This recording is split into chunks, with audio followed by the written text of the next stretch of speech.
This is chapter 5.3, using the quadratic equation as a model in word problems.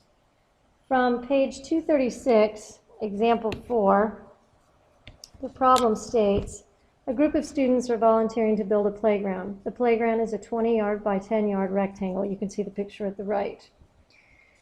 They have enough mulch to create a border, as it is shown in the picture, that is 64 square yards. That's not shown yet. We'll put it in a minute. If the border is the same width on both sides, how wide should it be? So you have your playground. Let's start with that. It's a 10 by 20 yard playground. So you want the area of that. So 20 times 10, which equals 200 yards squared. Well, that's your playground, but you're looking at how wide should the border be. So the border is going to be here. It's going to come around here. So it's on the width side and the length side. And you don't know what its width is yet, so that's going to be x. But you do know that it has the same width on both sides. So if that's x, then this has to be x as well. So now you can start to see the beginnings of this rectangular array here. And so you're going to have, again, a rectangular array is a multiplication model. So you're going to have x plus 10 times x plus 20, those are the dimensions, equals, well, you know that the playground is 200 yards squared. This out here, this border, the mulch border, is going to be a total of 64 yards squared. So the entire playground with the mulch is going to be 264. Now let's do that a little bit differently. Okay, it's going to be 200 plus the 64. So then in total, you're going to have x plus 10 times x plus 20 equals 264. Now, the first step that you're going to have to go through is you're going to have to get this equal to 0. Because in order to be able to figure out what x is, you've got to have it equal to 0, because these are your y-intercepts. These are your solutions. Okay, so, or your x-intercepts or your solutions. So in order to do that, you're going to have to use either FOIL or the table method. And you're going to multiply. I'm going to go ahead and use FOIL because I'm going to do it mentally. X times x is x squared.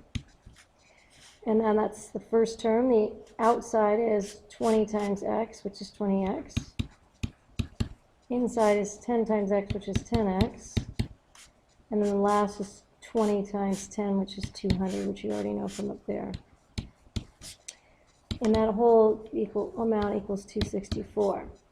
Now you're going to need to combine like terms. So you're going to have x squared plus 30x plus 200 equals 264. You need to make it equal to 0 so you can figure out what x is. So you're going to subtract 264 from both sides.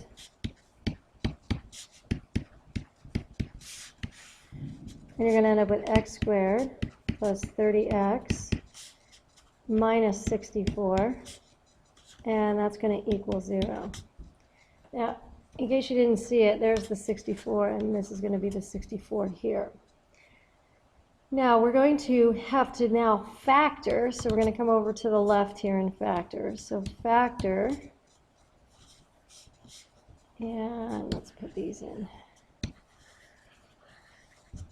So we're going to factor x squared plus 30x minus 64. So this is your factoring.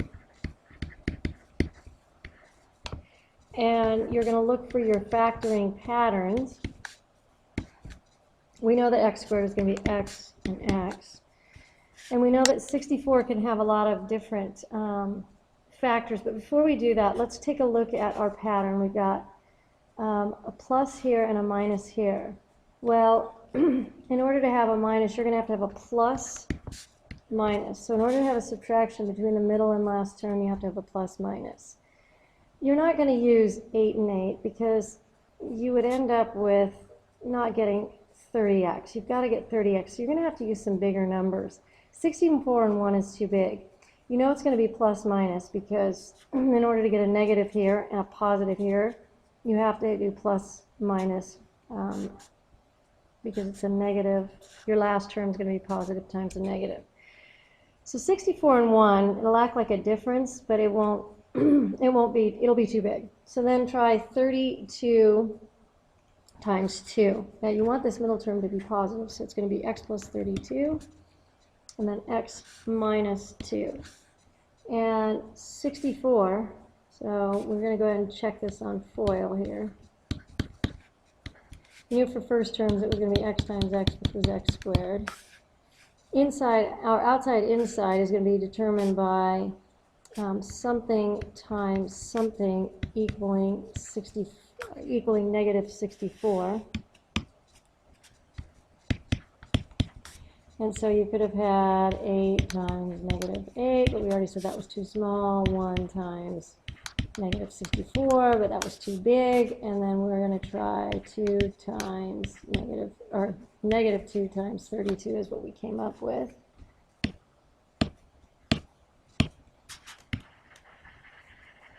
Negative 2 times 32. And we go 32 times negative 2, which is negative 64. And then what we would come up with then for the outside is x times negative 2. This is part of your guess and check is negative 2x. And then 32 times x, which equals 32x. Whenever you have plus minus, the middle terms, the o and the I, are going to act like subtraction. 32x and negative 2x is 30x. You have to do a bit of moving around, checking your signs. You need to use FOIL at least mentally to check these. And so you end up with what you need. So each of these would equal, you would say to yourself, what plus 32 would equal a 0? So x plus 32 equaling 0.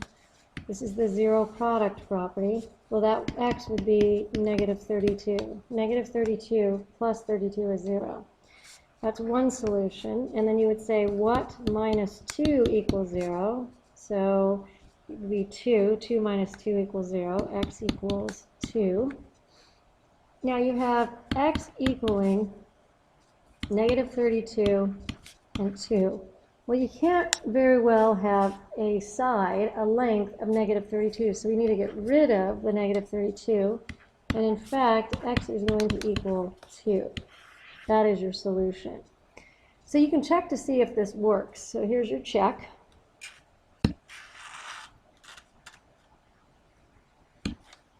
Here's going to be your check.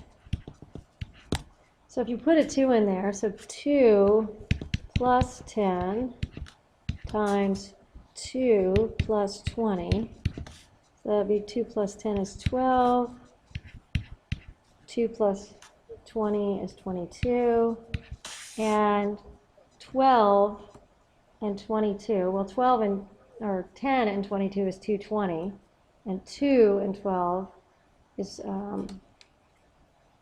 going to be, see, 20 and 12. Okay, let's try that again. 10 times 22 is 220.